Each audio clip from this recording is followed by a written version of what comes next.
Hi there, this is Dr. Ma'in Hasib, the Accreditation Consultant and Quality and Safety Trainer for Clinical Laboratories. The following topics will be about safety. Safety in clinical laboratories, the complete guide. Okay, I will have lots of information for you about safety, all the things you need to implement in your laboratory in order to have a safe lab and a safe employees. The first topic here we're going to discuss is Introduction to General Safety.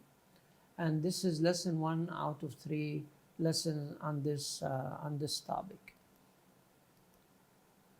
So in lesson 1, we'll define safety and why safety. Okay.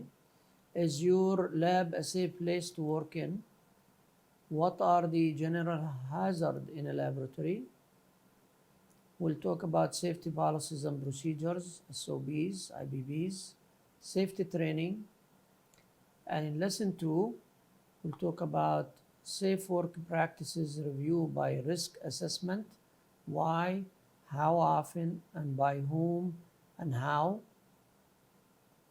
We'll talk about safety and lab accidents, and under that topic we'll discuss why accidents happen, how do you manage and minimize accidents risk, and general safety rules in the laboratory. Then we'll talk about disaster preparedness, the internal and the external. Then we'll talk about evacuation plan, bloodborne pathogens, TB exposure plan, infectious disease reporting. And in lesson 3, we'll talk about PPEs. Okay. PPEs provision, instructions, and usage to wear or not to wear. And under that, I will give you a brief introduction, selection of PPEs, and under that we'll talk about also latex allergy, then the training for PPEs, when to wear gloves and dirty lab coats, and when not to wear gloves, when not to wear dirty lab coats, and a subject summary. So let's start with lesson 1. What is safety? Safety is freedom from accident or injury caused by delivery of healthcare. Why safety? Working in a laboratory can pose many threats and hazards. That's why it is important to know how to protect yourself and how to act in case of an emergency. Safe working areas, practices, and proper training protect and add value to you, to your work, to your laboratory staff, other staff, patients, and visitors. Safety saves lives and prevent or reduce injuries and illnesses. Safety training is by far the most important aspect of safety. It increases worker efficiency and awareness. Keeping yourself, your work area, patients, and visitors safe should be your everyday goal when you are working in the laboratory. That's your motto. Okay? Is your lab a safe place to work in? Well, you will answer this question after I'm done with this presentation, after I'm done with the whole safety lectures or lessons. What are the general hazard substances in a laboratory? But first, what are hazard substances? I thought I give you the definition for that. A hazard material is any substance or agent, whether biological, chemical, radiological, and or physical, which is capable of posing unreasonable risk to human, the environment, and property. A hazard substance is defined as a material substance that poses a physical or health hazard. This includes both chemicals and biological agents. A biological hazard include organism. It's something alive. Biological is alive. Include organism, infection agent, or material of biological origin, blood, like blood fluids, liquid waste, contaminated with blood or body fluid that is capable of replicating that could potentially cause harm to human, animals, or planets. What is the difference, though, between a physical and a health hazard? A physical and a health hazard. A health hazard is a chemical that has the following characteristics: carcinogenic, toxic, cause reproductive toxicity, mutagenicity, irritation, corrosive, hepatotoxins, nephrotoxin, neurotoxin. A physical hazard has the following characteristics: explosive, flammable, oxidizer, organic, peroxides, compressed gas, water reactive, so on and so forth. So if you look at these lists, you look at the name, health hazard, you look at the list, and a physical hazard, you look at the list. A health hazard is happen or something gets into our body and mess up our health, okay, or cause us to be unhealthy. So a health hazard is somebody gets into us and makes us unhealthy.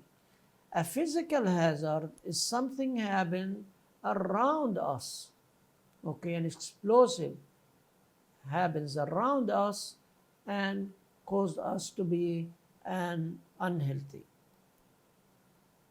What are the general hazards in a laboratory? Blood, fluids, fire, sharps, bells, gas cylinders, chemical hazard, biological hazard, radiation, or moving parts on instruments. These are all hazards in the laboratory. Safety policies and procedure. That's the next topic we're going to talk about. Let me ask you, does your laboratory have appropriate written safety policies and procedures? What do they cover? Are they available to staff? Is there documentation that the procedures are being followed and acknowledged by all the staff? Well, if you answer no to any of these questions, then you need to convert it to a yes, okay? How? You need safety IBBs that satisfy CAB or your accreditation body checklist requirement, which include but not limited to things like fire prevention, occupational injury, internal and external disaster preparedness, evacuation plan, electrical, chemical hygiene plan, bloodborne pathogen, specimen transport procedure, spill handling, TB exposure plan, radiation safety manual if you have radiation in your organization, in your laboratory, equipment instrument safety, ergonomics, latex allergy, hazards, chemical waste, disposable sharps, and so on and so forth. So IBBs need to be approved by the medical director or designee and reviewed, acknowledged by all staff in the lab. Why all the staff in the lab? Because safety is like lab general, okay? It affects all the staff in the lab. So that's why all the staff in the lab need to acknowledge, read, and understood these IBBs and sign and date that they read them and understand them. This is a table of content for my safety IBBs. Next, safety training. CAB in Lab Gen 73300, they said there are records or the requirement for training of all laboratory safety policies and procedure. You need a system to ensure that all personnel have read policies and procedures is required. That's the acknowledgement. And must form a portion of the orientation program for new personnel. So when you hire a new employee or a new staff, the first thing you want to do is a safety training check on them, okay? Evidence of compliance for the standard is record of personnel reviewing safety policy and procedure and record of training. This is my safety training checklist, an example of a safety training checklist that you can use. It is divided into sections. This is general, fire safety, and as you can see, date completed, employee initials, and preceptor initial. And at the end of the training checklist, they need to sign also and date. So it's divided into general, fire safety, okay, PPEs, dress code, and personal hygiene, infection control, chemical safety, okay, emergency preparedness, laboratory ergonomics. So that's what included in the safety training checklist.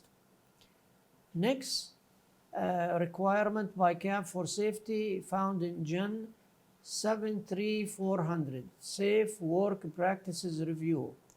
Now, when somebody come into the lab, or if this is your first inspection and you don't have safety training checklist for your employee, I recommend that you do safety training on everybody. But if you already have a safety training checklist for the existing employees, any new employees, when they come in, they need safety training checklist. Then on an annual basis, per this standard, there is documented periodic review at least annually of safe work practices to reduce hazard. The review must include bloodborne hazard control, chemical hygiene, and it needs to identify any problems and investigated and modified in order to correct the situation. So evidence of compliance, you need safety committee minutes, record of regular safety inspections, incident report, and statistics. You should have a safety committee in your lab. You should meet maybe once a year, twice a year, quarterly, depends on the issues in your laboratory. But you should have a safety committee, okay? And you should have agenda and meeting minutes. Then what they mean by record of regular safety inspections, this is what I call safety rounds. We have a form of that. I will show it to you later on. I do the safety round, or I recommend doing the safety rounds on a monthly basis. You can do and use the form for the whole lab if you have a small lab, okay? Like you can go around the lab once a month and fill the complete the safety round form. Now, if you have a very large lab and or your sections are in different buildings or different floors, then I recommend that you use the safety round, or you do the safety rounds for each sections. And if you have a very large lab, I recommend that you have a safety officer in each section also. So that's the second thing. Incident report and statistics, that's if you have it. If you have any incidents, then you need to record it. And I will show you later on how to do that, okay? So on a yearly basis, so whether they are, so for new employees, you need a safety training checklist. For existing employees who've been with you more than 1 year, you need to do safe work practices review. And for that, I have a form. This is the monthly safety round I was telling you about, okay, that you could use for your organization. And this is a safety round follow-up form. Anything on that form that need to be taken care of, we put it on this form so we don't forget about it. We keep it on this form till it's taken care of. We call it safety round follow-up form. And this is the form I use for the annual safety review checklist section, date, trainer. Okay, I took these items from the safety training checklist, and I make it, when I do it, I make it interactive. I ask question and let the staff answer.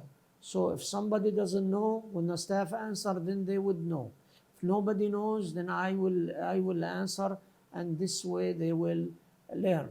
And once we done all the item on the form, we have another form for documentation. Okay, the name, the signature, and a comment if you have any. So you put the section and the date you did the review. And this is, I have a form for annual incident reporting. I don't wait till the end of the year and see who has incidents, who has accidents. Okay, I need to gather all of them. I need them so I can make my report. No, I am informed of any incidents when they happen. It's a must. As a quality director or a safety officer for the whole lab, you need to be informed about all incidents, all accidents. So if an accident happened, for example, okay, I put the section, the name of the person who was involved, the date, the incident injury type, cause of incident. You need to be concise and precise to the point, action taken, date action taken, and a comment if you have any.